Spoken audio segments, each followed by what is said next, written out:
ვიღაც წარმოიდგინე როგორი ამბავი არის რა, რომ ესე იგი საკმარისია ხელოვნების ნებისმიერ ნიმუში მათ დაკარგოს სიმართლე, პირდაპირ ყალბი ხდება და ნუ ყალბი ხელოვნების ნიმუში და ყალბის ყოფას კარგავს რა. ამიტომ ამოსავალი წერტილი არის სიმართლე. სანამ ხელოვნების ნებისმიერი დარგი სიმართლეს ამბობს, ხო, ის არის მყარი. ვის არ აწყობს სიმართლე?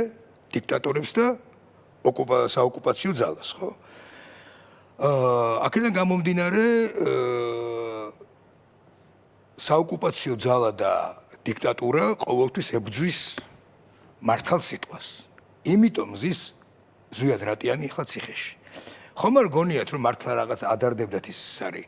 ზვიად რატიანი მანამდე უამრავჯერი იქნა ზვიად რატიანზე ძალადობა განხორციელებული, დაწყებული, აი გახარიადან იქიდან იყო დაწყებული ეს არის ძალადობა, როდესაც აბსოლუტურად ისეთი ადამიანზე ისეთი ძალადობა იყო ფიზიკური და მორალური და რაღაცა რომ აი აბსოლუტურად შეგნებულად კეთდებოდა აქცენტი. იმიტომ რომ ზვიად რატიანს შეუძლია დაწეროს ესეთი რამე. სიმართლე უთხრესაზე ეს ტექსტი ეს არის მე ესე ვეძახი ხოლმე ისტორიული პოემა არის საზოგადოების სინდისზე. საზოგადოების უსინდისობაზე და სიჩუმეზე რა. და ესეთი ტექსტი წესით შენი საზოგადოება რომ რაღაცნაირად განათლებული საზოგადოება იყოს ისე როგორც უნდა იყოს, ხო? ზვიად რატიანი უნდა იყოს ერთ-ერთი უცებ ვერ უნდა ბედავდნენ. ახლა რო იცავენ ხოლმე რაღაც, ხო? ვერ უნდა ბედავდნენ ზვიად რატიანს ესეთი რამის. იმდენად ღირსეული ადამიანია და იმდენად მართალი სიტყვის და ნიჭიერი სიტყვის მატარებელი კაცია. და დღეს ციხეში ზის და იქაც წერს, ხო? და აი ამ ტექსტზე გადაღებული ნებისმიერი ფორმით მოტანილი შემოქმედებითი პროდუქტი, ხო?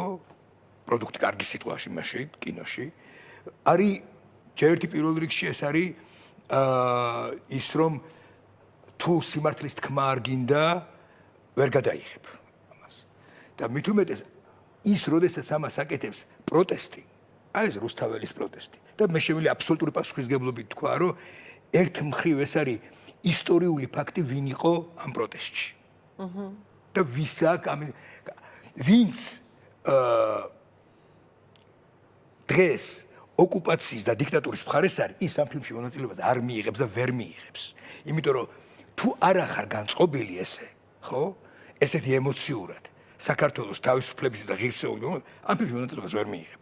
იმიტომ რომ ეს არის ისტორია და როგორიც არ უნდა გამოვიდეს ეს ფილმი, აქ არის აი რაც რუსიკომ თქვა, ერთიანობის, რომ ჩვენ ერთად მოვიგებთ ამ დიდ ბრძოლას, როგორც გადაღებული არის ეს ფილმი. ნებისმიერი ერთი თეთრიც კი, რომელიც ამ ფილმში ჩაიდება, ხო?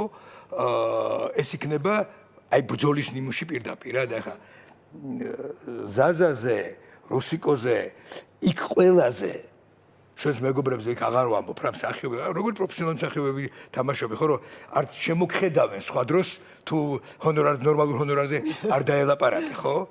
და ისეთი ადამიანები თამაშობენ, იმიტომ რომ მათ ეს ყველას აწუხებს და ყველას ტკივა რა.